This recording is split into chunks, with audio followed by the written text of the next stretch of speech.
Good afternoon. I want to say thank you, first of all, to UK Trade and Industry for inviting me to come and talk today. It's very kind, and I'm pleased to return the favour because they were very, very supportive to us when we first started to start our American adventure. When I say us, we're the puppet company. My wife and, over here, Sue, wife and partner have been together since Teach Training College, nearly 40 years. I still can't believe just how lucky she is. Now, the puppet company started out of a desire to manage our own life, to do our own thing. We were fed up with working for other people who didn't recognise what we were capable of doing. We started as teachers. I went into work in the retail industry for my father, and gradually over the years I learned about importing, I learned about retailing, I learned how to dress windows and how to work within a large organisation. In the last recession, that company failed dramatically. We had 18 shops and 120 staff, and we were taken over by one of our suppliers. That company paid £3 for our business, which was turning over 2.5 million. You've no idea how it feels to be working for another company, for your own company, and being told on a regular basis how lucky we were that they'd bought us. Ultimately, this was going to crash. There was going to be a problem between the group MD and myself, and it happened just after my 40th birthday, when I was made rather unceremoniously redundant. So we were faced with a dilemma. What do? We have all this experience, we have lots of knowledge, and we were casting around. Initially, we thought we'd open cafes and do a really good job of doing eggs and bacon, cups of coffee, making it a nice experience to go into an everyday cafe. But I was used to walking into shopping centres as Peter Lockey from Lockey Brothers, the handbag chain, and when I walked in as Peter Lockey without a handbag chain, they weren't interested, so we couldn't get premises. We have 4 children, and we used to put on puppet shows for them. And I built a large puppet theatre, and I was putting on a show. Sue works the front of house, so Sue stands in front of the stage, tells the story. I was in the back, holding up the puppets and the children's toys. And at the end of it, one of the parents that had come to collect their children said, "My goodness, that theatre's fantastic. Where did you get it?" And I explained that I'd made it in the garage, and he immediately offered me £300 to make him one. Well, back in 2000, £300 was an awful lot of money, and we formed a new company on the strength of that, and we called ourselves the Tabletop Theatre Company. And the Tabletop Theatre Company came into existence in 2000. And what we did was make theatres. I'd make them in the garage, paint them in the garden, soon make the curtains. And we sourced puppets from all the other soft toy companies that are exhibiting, even today, over in Hall 5. So we'd buy puppets, sell those, and we recognised very quickly that the people that were buying puppets were people like us. They were people that had been teaching, they were people that had got children, and we found that the puppets sold far quicker than the puppet theatres. So we thought, we're onto something here. It's a cheaper purchase price, and there aren't very many people doing it. Well, we watched a programme on BBC One, again, complete coincidence, which is a fly-on-the-wall documentary about Hamleys toy shop in London. They were going through some issues, and they had a camera in their boardroom, and the board were all sitting around discussing whether or not they should fly to the New York Toy Fair to buy stock, or whether they should go to the London Toy Fair to buy stock. This seemed extraordinary to me. It's a company the size of Hamleys, why are they deciding to go to one or other? Why not go to both? So I booked online, flew to America, and then flew to Germany, went to both shows, started importing puppets from there, and it was very successful. The problem was that because we were successful, other companies saw the companies we were buying from, and they started to do the same, so our exclusivity disappeared. So at that point, the puppet company was formed. The puppet company went to the bank, and I will name the banks. We went to all of them, and they all smiled indulgently and said, "You're mad, nobody's interested in puppets, don't make it, don't do it, off you go." So we couldn't raise any finance. We had a very good accountant at the time, and he said, "Have you thought about raising finance by remortgaging?" So we remortgaged our house. We flew to China. we went with a sketchbook full of designs and found manufacturers. And as we were flying back, having ordered our first container of puppets, Sue turned to me and said, where the hell are we going to put them? Because we hadn't any storage facilities. We were still trading from home. So very quickly, we rushed out, found a warehouse, and started the Puppet Company. So the name Tabletop Theatre Company was changed to Puppet Company.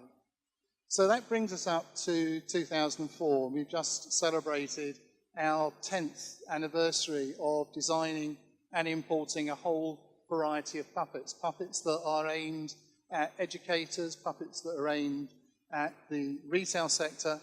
We supply the likes of Hamleys, Harrods, John Lewis, Selfridges. We supply most of the major garden centre groups.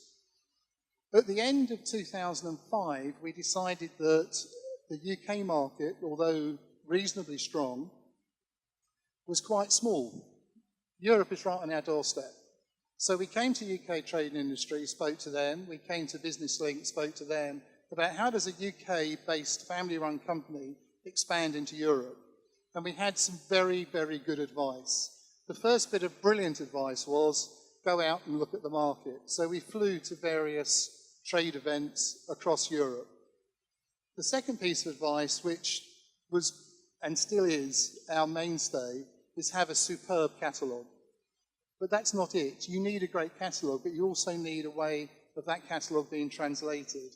You will be staggered by the number of UK-based companies that we see in foreign countries with English catalogues, and all of it in pound sterling.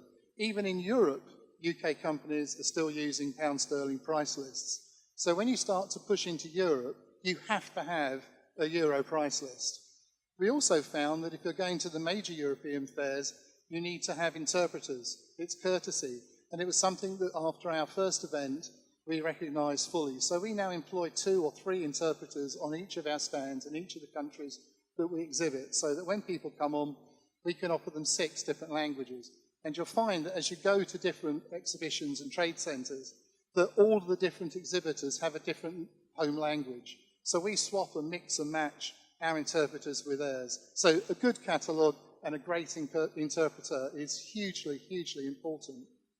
So if we then fast forward again to what I've called, well, it's gone now, but Adventures in the American Dream. The idea was to try and break into America. At the time, Tesco's were talking about all the work they were doing in the States and bigging it up, as were lots of other people, but everyone I spoke to about going into the US said, don't do it. It's a real minefield. However, we spoke to UK Trade and Industry, and they again were incredibly supportive and said, well, come along, you can come on one of our stands. So in 2009, we did our first show in the US, which was at the New York Gift Fair. So we shared a stand with 10 or 15 other UK-based companies, and I have to tell you that the show was pretty much a washout. There were very few people there. It was very disappointing in terms of writing orders, but it was a huge opportunity for us because the show was so bad. We weren't seeing anybody. There was no one coming onto our stand. So it allowed us the opportunity to network, and we talked to dozens of people. We met fellow UK companies that were out there for the first time. We met US companies who were obviously well established. And one of the things we learned very quickly is that trading in the US is unbelievably difficult. We couldn't believe the differences. The only thing that we have in common with America is a language, and frankly, we don't even have that in common. So we took the long view. We recognized that trading in the US was going to be very, very difficult. There is no short fix to opening up accounts in the US, we found. We decided that if we were going to carry on this adventure into the US, we were going to treat it not as a potential money-making exercise, but as an exercise to give us volume. And the great thing that volume does as a designer and wholesaler is it allows you to go into a factory and instead of where in the past I was ordering maybe 1 or 2 containers, I can go in now and order 5, 6 or 7 containers. And what that means is that it makes me a bigger customer to my Indonesian and to my Chinese suppliers. So the first thing we did was to decide that we would trade America neutrally. We wouldn't look at America as a country to give us huge profits. We looked at America to give us volume. Now, if you think about that for a minute, as a company, that's incredibly liberating. I no longer have to worry about profit and loss. What I have to worry about is, am I going to drive volume to enable me to get a much better price in China? Second thing we discovered is that Americans don't like dealing with UK companies. They admire your accent. They say, gee, are you from Australia? And you say, no, I'm British. They don't like dealing with British companies. I'm not saying the Americans aren't very nice. They're absolutely lovely. But they're very inward looking. America doesn't recognize that there's a whole world outside of America. And we found that the best way I can put it is America's 10 years behind where UK and Europe is in terms of banking, in terms of doing business. They will still give you a check and expect you to be quite happy with that. And they want everything to be US focused. Our first catalogue, for example, was A4 format. That is not the standard format for the US. They have a different size paper. So people were looking at the catalogue and saying, gee, this is a British catalogue, and passing it back. All we had to do was scale the catalogue down a little bit, and then everyone was happy. The same with the price list. It has to be a uniform size to keep them happy. We then started looking at all the different possibilities. We joined the trade association in the US for toys. That was quite difficult because we were a UK company. But the biggest problem we had when we first started taking orders is that because the Americans want to pay you by check, not by backs, and not by credit card necessarily, you have to have an American bank account. Well, when you go to open an American bank account, you have to be an American citizen. And I'm not an American citizen, I'm a British citizen. You have to open an account via your company, but your company, being a UK company, can't open an American bank. So you have to then form an LLC in America. An LLC is a limited liability company. Limited liability company then allows you to open an American bank account. An LLC, however, has to be opened in the right place because there's a different tax regime in different parts of America. So if you're thinking about doing it, open your LLC in Delaware. Because in Delaware, I think I'm right in Delaware, aren't I? In Delaware, sorry, this is my son. I shall wave at him over there. This is my son, Sam, who looks after a lot of our American business. We are very much a family company. So Sam spent 2 months last year riding shotgun with our American rep. So he's seen more of the US than most people I know. So you need to form, and you need to form it in Delaware. Form your LLC. As soon as you've got an LLC, you can open a bank account. As soon as you've got a bank account, you can start taking in dollars and paying out in dollars. This works very well. Trying to swap over sterling from dollars and backwards and forwards is really difficult. Also, if you're buying from China and Indonesia, as we do, you can use those dollars to make your stock purchases. So again, you haven't got the fluctuation in exchange rate. When we first started, we were getting, I think it was $1.9 to the pound. 2 years ago, it was 1.49 to the pound. So you can see the advantage in having an American bank account. When we travel to the US now, we have American credit cards, so we can use those and we don't have to worry about the exchange rate.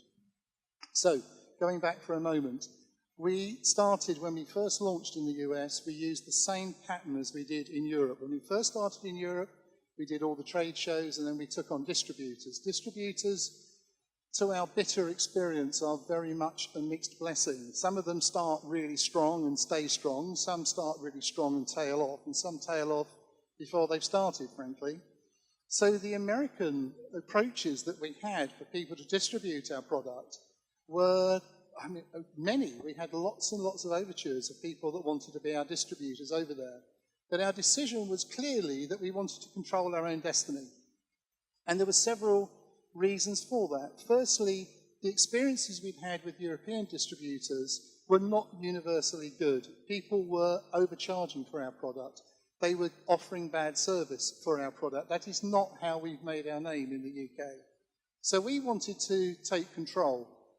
We found on that first trip, when we went out with UK Trade and Industry, a distribution warehouse based in Dallas.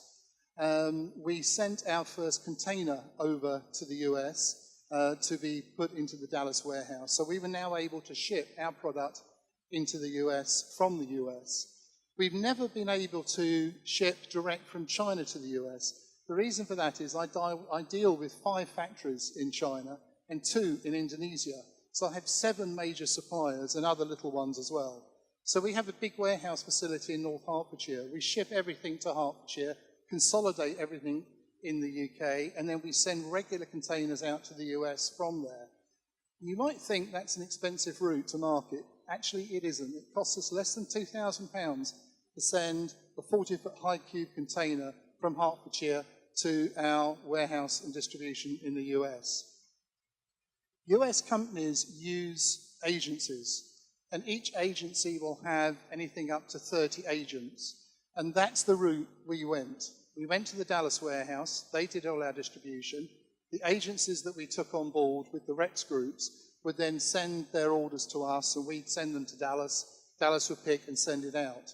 It seemed like it was going to work like a dream, and we sat back and waited for the dollars to start rolling in. I have to say that didn't happen. What happened was silence. The reps that we'd taken on weren't motivated. The warehouse that we'd taken on wasn't doing a good job. They didn't seem to be able to count, and they were very slow in dispatching.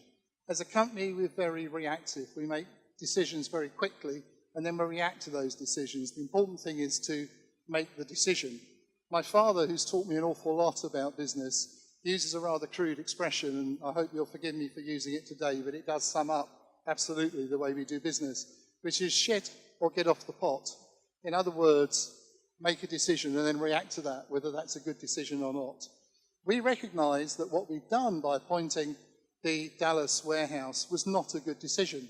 And we networked, we talked to lots of people, and there are companies out there who were already out there and doing it. We spoke to a company that we greatly admire, a UK-based toy company, who is represented by another son standing next to my son. I'll flag up Big Jigs. Big Jigs do a fantastic job. Those of you in the toy market should go and look at their stuff. It's terrific. And Big Jigs said, why don't you have a look at the warehouse that we're using? So we went over, had a look at their warehouse, and my goodness, it was terrific. The power of networking is fantastic. So we spoke to Big Jigs. Big Jigs said, move from Dallas, which is in the middle of America, over to the East Coast. Find an East Coast warehouse. The reason being the vast majority of people in the US live on the East Coast. So when you're shipping from Central over to there, you've got a big shipping cost. If you're there already, the shipping cost is halved. So we went with the new providers. The new providers now do everything for us. It is completely hands-free. We send a container to there once every 2 to 3 weeks. They pick it, they set it out. They do all our invoicing. They pay all our reps groups. We now work with 5 full-time reps groups. We have 53 agents covering the US rather, and they do everything for us. Now, how do you improve on the performance that's going on out there? Well, you send one of your team out and they ride shotgun with the rep and see whether or not they know about the product. But the way that we're doing it, rather than using a distributor, means that we control everything.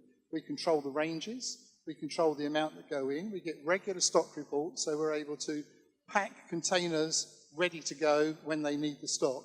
They will charge you for everything. We get invoiced unbelievably. I read the list of invoicing just before I came away. We have been charged for a packet of paper clips. Unbelievable. But that's something America is very good at, by the way, is charging. We had a bill for our end-of-year accounts last year. I thought I'd just bought a car. However, it is really important to use American people to do that role. Not least, when an American phones up, they want to talk to an American. They want to hear an American accent. You need to try and step back from being a UK company, base yourself in America via one of these companies that can do it all for you. Going forward, in 5 years' time, and our business is growing all the time, it may well be that we do go out there, we do set up our own warehouse, we do all our own dispatch, cash and wrap as we do over here. At the moment, this is working very nicely.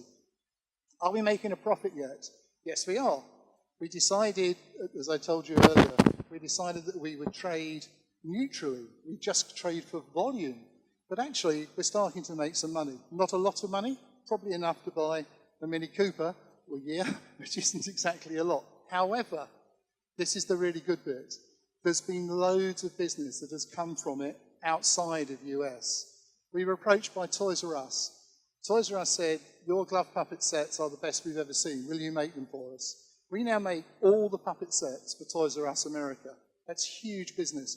We don't put that through an American company. We put that through our UK company.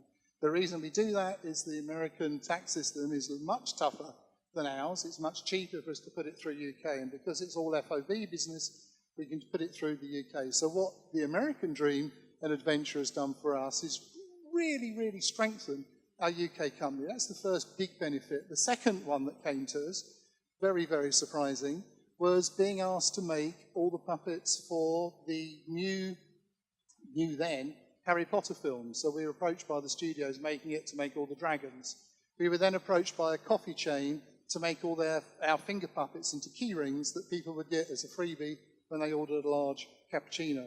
That, again, has been huge business. And bizarrely, from the American stuff, a company heard about us, a UK company heard about us, trading in America, came to see us. They've got a design from, wait for this, the Guardian newspaper for making all the puppets for the Olympics. We got the job. We made 25,500 puppets for the Olympics in 2012, which went to every school across the UK. And that business came from us trading in the US. So I would finish, and I'm going to take questions afterwards. And I know this has been quite a quick overview, but it's been our experience. But I would finish by saying that have a go. The experience, frankly, in the words of one of our best agents, has been awesome. It's allowed us to go to places that we would never dream of being. Sue and I have just come back from Phoenix in Arizona, big show there. We then flew from there to New Orleans. We had a 4-day holiday. And you can do that. We don't have our nose to the grindstone the whole time. We do travel a huge amount. We're off to Canton in 2 weeks' time for the show. But a big tip, and this is my final point, and I'm going to finish and take questions, but you don't have to fly business travel. You don't have to fly first. Everyone thinks that's a really good idea. It's a rubbish idea. What you do is you fly as cheaply as you can, but 3 or 4 days before the show starts, because then it's really cheap, and you book yourself in a nice hotel, and you go out for some nice meals, and you go sightseeing. We have seen some extraordinary sights over the years. We'd never have seen this if we hadn't have launched in the US. So I'm here to say thank you very much to UK Trade and Industry for getting us the start. Thank you very much for the support that you've given us. I would just like to spare me a couple of minutes. I just want to show you some puppets I brought with you to give you an idea of the stuff that we make. So I'm going to introduce you to a new collection which is called the Funky Monkeys. So this is part of a brand new collection called Funky Monkeys. And here he is. And the thing about what we do is we have a huge amount of fun with them.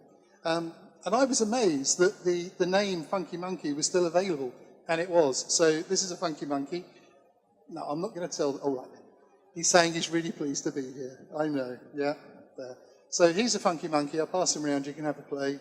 The next puppet I'm going to show you is the first puppet we ever made. If you can think right back to when I started, I said that Sue and I placed a big order in China, having just remortgaged our house, flew back and had nowhere to put it. It was a red parrot. We ordered a 40-foot high cube container of one puppet. Extraordinary. We can't believe we did it, but we did. Here it is. And he's been one of our top sellers ever since.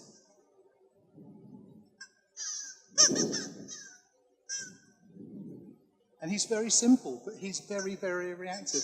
And we've just kept increasing on this range. He does impressions as well. You have to tell me what he's doing now. Can you just call out if you know what it is? Ready? Here he goes. Anybody know? No, well, I'll have to tell you. It's constipation. Yes, I know. Isn't it terrible? Here we go. And I'll show you the puppet that we're probably most proud of. It's the puppet that's sold in its thousands for the last 5 years. And it does everything that a proper puppet should do, in that it gives a sense of occasion, it allows the children to wonder what on earth's in it, and it's called A Rabbit in a Lettuce. Let's see if they come out and see us. Come on. Oh, here he is. There. And I've got my hand in the wrong way round. Bear with me a second. Go on, go back in, start again. So he lives inside his lettuce, so the children get a chance to see the puppet alive and animated from the very beginning. Here he is. And he's, oh really? Do you know, he said he had some friends to stay last night. Let's have a look, see where the friends are. And, oh, here we are. And all the leaves are on Velcro. So it's full up with lots of little finger puppet bugs. So, to finish, we have a lot of friends in our puppets, and we have some staff that are quite frightened of staying in our warehouse after dark, because they're worried they're all going to come out and chase them. So thank you for your time, and I'm happy to just wait for a few minutes if anyone's got anything they'd like to ask. Thanks for your time.